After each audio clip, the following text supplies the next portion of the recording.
This story is about a little pumpkin sitting and waiting to be chosen. The Little Pumpkin by Emma Florence Bush, along with visual editing by Kat Kinway. Once upon a time, there was a little pumpkin growing on a vine in a field. The sun shone on him all day long, and sometimes the rain gently fell on him. The vine sent her roots deep into the ground in search of good food.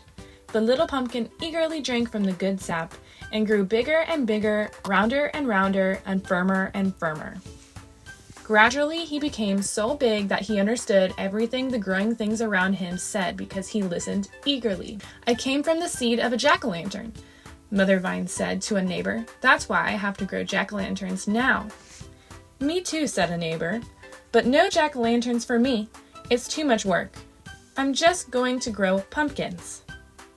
When the little pumpkin heard that he was supposed to be a jack-o'-lantern, he became very worried because he didn't see that he was any different from a regular pumpkin.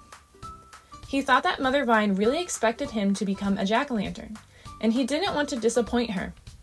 Eventually, he became so unhappy that the sun and wind noticed it. "What's wrong, little pumpkin? Why are you crying? Why don't you hold your head up and look around like you always did?"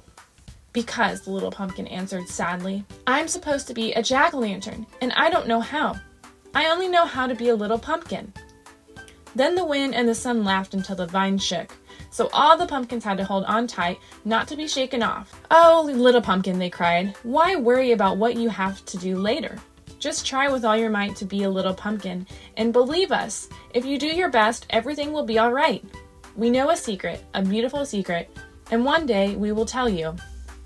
"Oh, tell me now," the little pumpkin explained, but the sun and wind chuckled. Oh no. Just grow, and one day you'll know." The little pumpkin felt comforted.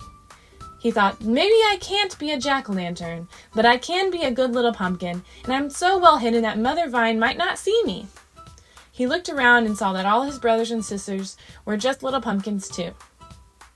"Oh, brothers and sisters," he cried, "are we all going to disappoint Mother Vine?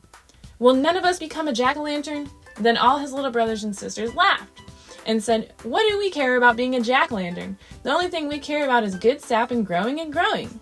Finally, the cold weather came, and all the little pumpkins were now big and beautiful and golden yellow.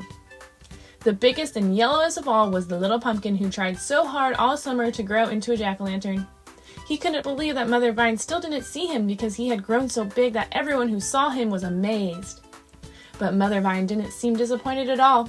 She just kept feeding her pumpkin children well. Finally, on a frosty morning, a crowd of children came to the field. "The pumpkins are ready," they cried. "The pumpkins are ready, and we're going to find the biggest and yellowest and nicest pumpkin to make a jack-o'-lantern for the feast. All the grandmas and grandpas and aunts and uncles will see it, and will eat the pies made from it." They looked around, pushing the plants aside to search better. Suddenly, they saw the little pumpkin. "Oh," they exclaimed, "what a great jack-o'-lantern! So big and sturdy and round and yellow, this will be the jack-o'-lantern for our feast. It's so big that there's enough pie for everyone." Then they picked the pumpkin and carried it in the barn. Father cut off the top of the pumpkin, lifted it carefully, and scooped out the inside.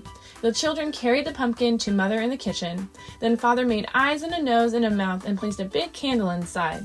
"Oh, look at what a beautiful jack-o'-lantern," they explained. The little pumpkin was put in the barn. "Finally, I'm a jack-o'-lantern," he said. After a while, it became dark, and Father came and carried the pumpkin into the house, lit the candle, and placed it right in the middle of the table. All the grandmothers and grandfathers and aunts and uncles shouted, "Oh, what a beautiful, big, round, yellow jack-o'-lantern!" Then the little pumpkin was happy because he knew that Mother Vine would be proud of him, and he shone and shone until the candle burned completely. The end.